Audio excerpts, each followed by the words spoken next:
爱生活，爱美食。大家好，我是小丽。我们今天来给南瓜换一个做法，来做这款咸蛋黄蒜香烤南瓜。它吃起来的口感，外皮有一些酥酥的，里边呢又很软糯，咸香又好吃。我们需要准备一个小南瓜、咸鸭蛋和适量的蒜末。南瓜清洗干净，去掉籽，再把它切成这样的小块儿。切好以后放入大碗中，加入少许的盐，一小勺的玉米油，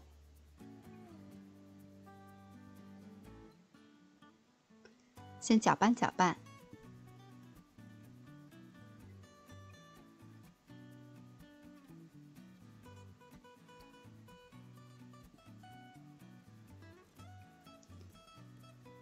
再加入适量的蒜末，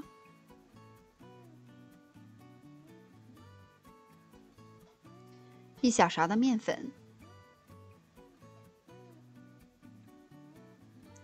我准备了3个咸蛋黄，一个小南瓜用2个就够了。把它压碎了以后放入大碗中，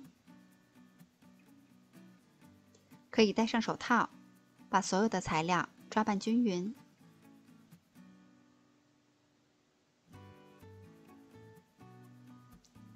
拌好了以后就是这样的状态，面粉和咸蛋黄包裹在南瓜的外面。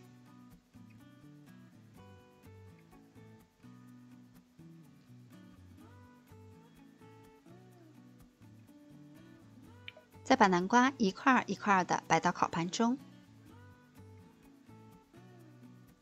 烤箱需要提前预热5到10分钟，190度上下火烤15分钟左右。